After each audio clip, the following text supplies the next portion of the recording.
দেখতেই পাচ্ছেন আজকে কোনো টিউটোরিয়াল ভিডিও নয়, আমি চলে এসেছি একদম আমাদের মাঠে। এবং আমার পিছনে দেখতে পাচ্ছেন বাইক রয়েছে আমার, এটা হচ্ছে Fzs ভার্সন 4 নতুন মডেলের। তো এই বাইকটা যারা ভাবছেন নতুন কিনবেন, তো কেনার আগে অবশ্যই আমার এই রিভিউটা দেখে নিন, কারণ এই বাইকটা আমার কেনা 2 মাস হলো এবং এই 2 মাস ধরে আমি বাইকটা ইউজ করছি। তো আপনাদেরকে আমি এই বাইকটা ইউজ করে আমার কি বেনিফিট পেয়েছি, আমি এই বাইকটার কেমন ভালো দিক কেমন খারাপ দিক সব কিছু আপনাদেরকে বলবো। তো অবশ্যই ভিডিওটা দেখে নেবেন, দেখার পর আপনি নিজেই ডিসাইড করতে পারবেন যে এই Fzs বাইক আপনার নেওয়া ঠিক হবে কি ঠিক হবে না। ওকে, সো প্রথমে আমরা কথা বলবো যে এই বাইকের কি প্রবলেম রয়েছে, যেটা আমি মেনলি ফেস করেছি সেটা আপনাদেরকে দেখাই। দেখুন, এই বাইকের যেটা মেন প্রবলেম সেটা হচ্ছে আমি ফেস করেছি এখানে।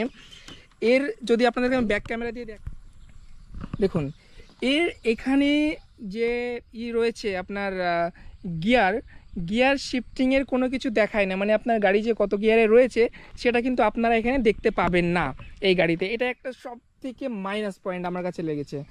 এবং নেক্সট হচ্ছে আর একটা জিনিস যেটা আমি ফেস করেছি, সেটা হচ্ছে যতদিন না আপনার গাড়ির নাম্বার প্লেট হবে ততদিন কিন্তু এটা হালকা হালকা এইভাবে লড়বে। আপনি যখন বাইক চালাবেন একটু খেলাবেড়া রাস্তা দিয়ে, তখন কিন্তু এখানে সাউন্ড করবে।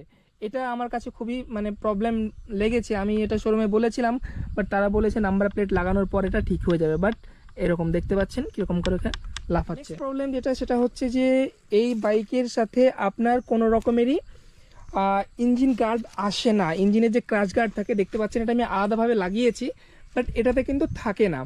সো আপনাকে কিন্তু আলাদা করে ইঞ্জিন গার্ড লাগাতে হবে। সো এটাও কিন্তু আমার কাছে মাইনাস পয়েন্ট লেগেছে। এছাড়াও এর মধ্যে আরও ছোট ছোট প্রবলেম রয়েছে, যেমন যদি আপনাদেরকে বলি, এই যে ফিনিশিং যদি আপনি দেখেন ফুয়েল ট্যাঙ্কের এখানে, এটা তেমন কিন্তু ফিনিশিং এখানে নেই বন্ধুরা, ঠিক আছে। সো এটাও আমার কাছে একটা খারাপ দিক হয়েছে। তাছাড়া এখানে বলি আর খারাপ দিক কিন্তু বাইকের তেমন কিছু নেই। মাইলেজ দুর্দান্ত মাইলেজ রয়েছে। এবং কমফর্ট যদি বলি আপনাদেরকে, আগে আমি অ্যাপাচি আমার ছিল, সেটা আমি চালিয়েছি। অ্যাপাচির থেকে এটাতে অনেক অনেক মানে চালিয়ে কমফর্ট, পিছনে যাকে বসাবেন তাকে বসিয়ে কমফর্ট।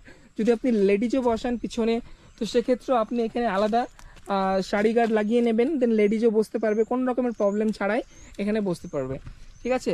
এই বাইকের আরও কিছু ভালো জিনিস রয়েছে বন্ধুরা, আপনারা দেখতে পাচ্ছেন এই যে আমি লাগিয়েছি এই ইঞ্জিন গার্ডটা। সো এটা কিন্তু আমাকে আলাদা ইনস্টল করতে হয়েছে, প্রায় 5,000 টাকা লেগেছে এটা আমার লাগাতে, কারণ এটা ব্র্যান্ডেড, দেখতে পাচ্ছেন PS কাস্টমসের। ওকে, সো এটা আপনারা নিতে চাইলে অ্যামাজনের লিঙ্ক আপনাদেরকে দিয়ে দিব। এছাড়া এই বাইকে আপনারা পেয়ে যাচ্ছেন একদম সুন্দর বড় একটা এখানে যে মিটার বলতে পারেন, কনসোল আপনারা পাচ্ছেন বড়।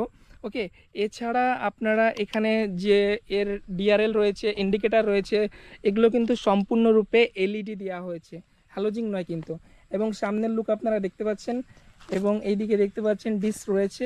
এবং পিছনে কিন্তু বন্ধুরা একটা জিনিস রয়েছে, ট্র্যাকশন কন্ট্রোল। এই দেখুন, এটা হচ্ছে ট্র্যাকশন কন্ট্রোল। সো এ নিয়ে আলাদা ভিডিও করা যাবে।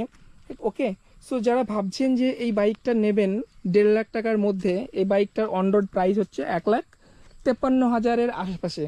তো আপনারা যারা ভাবছেন যে এই বাইকটা নেবেন 1,53,000 টাকা খরচ করে, ইনভেস্ট করে, সো আমার কাছে মোটামুটি বলতে পারে আমি একদম আপনাদের মানে এই 1.5 লাখ টাকা সেগমেন্টের মধ্যে বেস্ট বাইক বলতে পারেন। যারা মানে শহরের মধ্যে চালাবেন বাইক, এখানে ওখানে যাবেন, তাদের জন্য কিন্তু একদম বেস্ট। কমফর্টের দিক থেকে কিন্তু অনেকটাই আপনারা এই বাইকটাতে কমফর্টেবল পাবেন। অ্যাপাচি বা অন্যান্য বাইকের তুলনায় কিন্তু অনেকটা কমফর্টেবল রয়েছে, কারণ আমি আগে চালিয়েছি অন্যান্য বাইক এবং এটা চালাচ্ছি লাস্ট 2 মাস থেকে। তো সেই তুলনায় কমফর্ট কিন্তু আমি অনেকটাই পাচ্ছি। ওকে, সো এই ছিল আমাদের আজকে ছোট্ট একটা ভিডিও বন্ধুরা। আশা করি বুঝতে পারলেন এই বাইকটা আপনাদের নেওয়া ঠিক হবে কি হবে না।